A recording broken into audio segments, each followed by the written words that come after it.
तो मैं एक बात पूछना चाहता हूं कि अनुच्छेद 25 में हमको धार्मिक स्वतंत्रता दी गई है जी।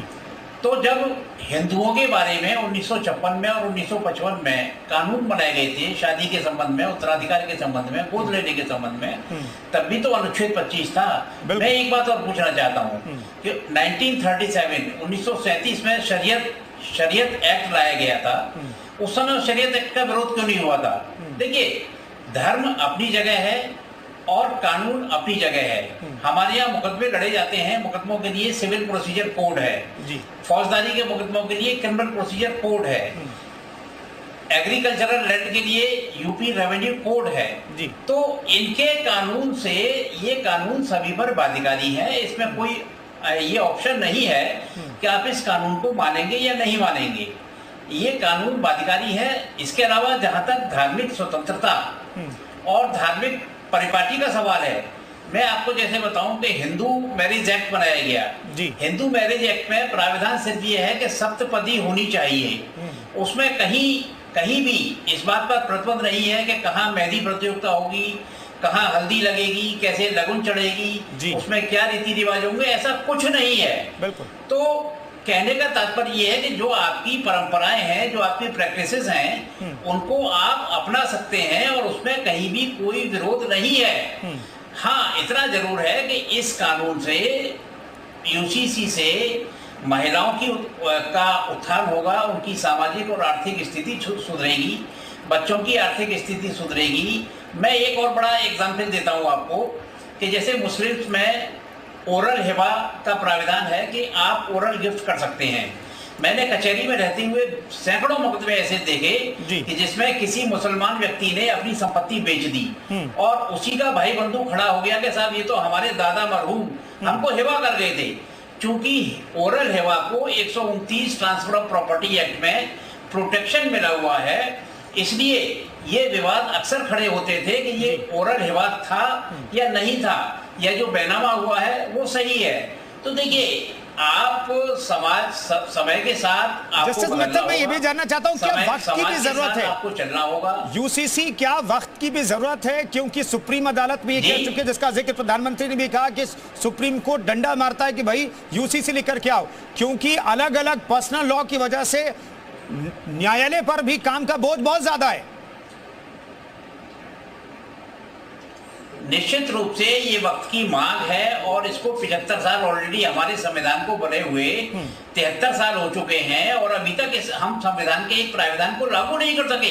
मैं दूसरी बात कहता हूँ, जो पॉलिटिकल पार्टी इसका विरोध कर रही है, उन्होंने वो 60 साल सत्ता में रही, उन्होंने इस आर्टिकल 44 को डिलीट क्यों नहीं कर दिया, क्यों नहीं रिपील कर दिया?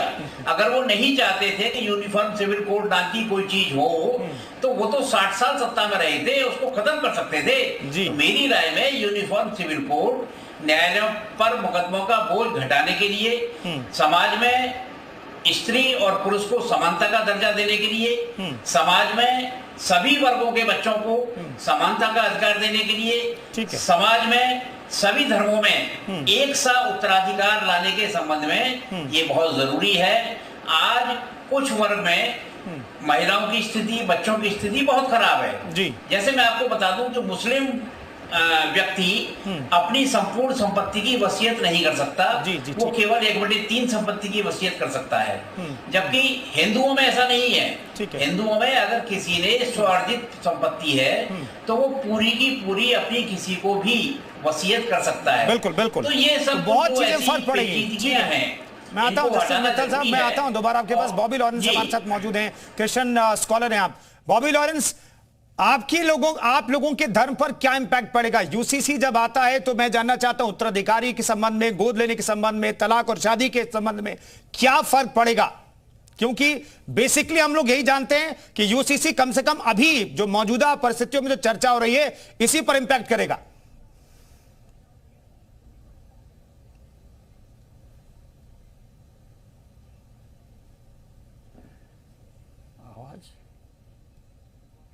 बॉबी जी, आपको आवाज मिल रही है? पहले तो मैं आप लोगों को अभिवादन करता हूं और जी कहिए।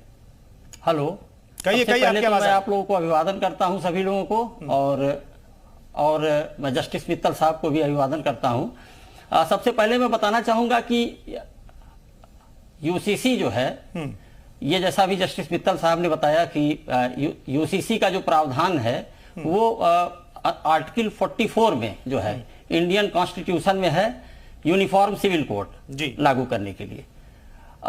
संविधान बने अभी मित्तल साहब ने बताया 73 वर्ष हो गए। ये तो कायदनन तो यूनिफॉर्म सिविल कोड तो बहुत पहले लागू हो जाना चाहिए था।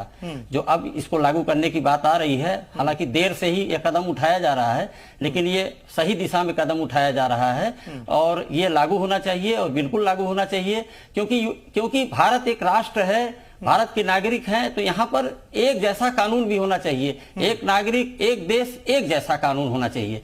अभी अगर आप देखेंगे कि जैसे बात अभी कर रहे थे जस्टिस मित्तल साहब, मैं उनकी बात से सहमत हूं पूरी तरीके से, कि जैसे हिंदू व्यक्ति एक शादी कर सकता है, उसकी पत्नी को पूरी तरीके से एक अधिकार अपने पति के ऊपर प्राप्त है। वहीं मुस्लिम व्यक्ति 4 शादियां कर सकता है जो है, और तो ये तो एक तरीके से अन्याय है। दूसरी तरफ देखी जाए कि जो हिंदू व्यक्ति है वो अगर उसका डाइवोर्स अपनी पत्नी के साथ में हो जाता है, तब भी हिंदू महिला जो है वो मेंटेनेंस की मांग सीआरपीसी 125 में भी प्रोविजन है उसका, उसमें वो कर सकती है, वो मांग सकती है, जबकि मुस्लिम लॉ में ऐसा नहीं है। तो कहीं ना कहीं देखिए, जहां पर्सनल लॉ की बात आ रही है, तो कहीं ना कहीं पर्सनल लॉ मेरे ख्याल से नहीं होना चाहिए और यूसीसी बिल्कुल होनी चाहिए। ईसाइयों पर भी फर्क पड़ेगा ना, क्योंकि मैंने एक नागरिक संहिता होनी चाहिए। बॉबी लॉरेंस जी, मैं कह रहा हूं ईसाइयों पर भी फर्क पड़ेगा ना, क्योंकि ईसाई तलाक अधिनियम 1869 की तरह को मैं पढ़ रहा था, तो उसमें कहा गया कि भाई अगर आप तलाक लेना चाहते हैं तो कम से कम ये बताया गया 2 साल तक आपको अलग अलग रहना पड़ेगा पति पत्नी को, उसके बाद आप आवेदन दे सकते हैं। तो वहां पर भी एक यूनिफॉर्मिटी आएगी। तो आप लोग भी विरोध कर सकते थे, आप लोग विरोध क्यों नहीं कर रहे? नहीं, बिल्कुल नहीं, बिल्कुल आएगी। देखिए, जो डाइवोर्स का ग्राउंड है, वो जस्टिस मित्तल साहब बैठे हैं, बेहतर बता सकते हैं आपको कि क्रूअल्टी, एडल्ट्री और तमाम चीजें हैं, इंसॉल्वेंट माइंड, ये सारी चीजें। देखिए, क्रिश्चियंस का पर्सनल लॉ की जहां तक बात है, क्रिश्चियंस के जितने भी पर्सनल लॉ हैं, एक तो है ही नहीं के बराबर हैं, जो हैं भी वो सब एक्ट से गवर्न है। क्रिश्चियन मैरिज एक्ट से क्रिश्चियन मैरिज एक्ट से जो है वो मैरिज गवर्नड है ऑलरेडी। उसके अलावा एडॉप्टेशन भी गवर्नड है इसी तरीके से जितनी भी चीजें हैं वो सब एक्ट के द्वारा गवर्नड हैं, वेल गवर्नड है, उसमें कोई दिक्कत की बात नहीं है और हम इसका विरोध बिल्कुल नहीं करते हैं। और ये तो देखिए, अब शाहबानो केस में आपने देखा क्या हुआ, जो है शाहबानो केस में कांग्रेस की उस समय सरकार थी और देखिए कितना अन्याय हुआ उस समय। तो ये तो देखिए समय की मांग है। ये जो यूनिफॉर्म सिविल कोड है, ये बहुत पहले होना चाहिए था, देर से ही उठाया जा रहा है सरकार के द्वारा ये कदम, लेकिन मैं समझता हूं कि ये एक उचित और अच्छा कदम है। इससे सामाजिक समरसता आएगी। और एक चीज और भी मैं क्लियर करना चाहता हूं कि कहीं पर भी देखिए, कहीं पर भी कोई धार्मिक स्वतंत्रता के अधिकार में कहीं कोई कर्टेल नहीं होगा, क्योंकि जो अनुच्छेद 25 है, 25 आर्टिकल 25 है, वो जो है साहब कह रहे हैं कि भाई हम शरीयत से ही निकाह भी करेंगे और शरीयत से हम तलाक भी देंगे और शरीयत के जरिए ही हम गुजारा भत्ता भी देंगे। इससे ज्यादा हम कबूल नहीं करेंगे। बनते सुमित रत्न जी हमारे साथ मौजूद हैं। बहुत बहुत अफाक साहब में आता हूं, अफाक साहब में आ रहा हूं। अफाक साहब बाकी मेहमान है उनका मैं रुक कर लूं। मोहम्मद अफाक साहब में आता हूं, सर आपके पास आता हूं। बनते सुमित रत्न जी हमारे साथ मौजूद हैं। सुमित रत्न साहब, हमें ये बताइए कि आप लोग भी कुछ विरोध कर रहे हैं, क्या आप लोगों की भी शंका आशंका है क्या यूसीसी को लेकर के कुछ? देखिए सर, हम लोग वैसे ही विज्ञानवादी, तर्कवादी और समानता पर जीवन आधारित हमारा होता है जी। क्योंकि हम लोग भारत में धार्मिक अल्पसंख्यक समुदाय से आते हैं। हम चाहते हैं कि देश आगे बढ़े, देश प्रगति करे। अगर कोई ऐसी पुरानी परंपरा है, पुरानी कोई ऐसी प्रथा है जो देश की उन्नति में रोड़ा बन रही है, तो उसको हम त्यागने के लिए तैयार हैं।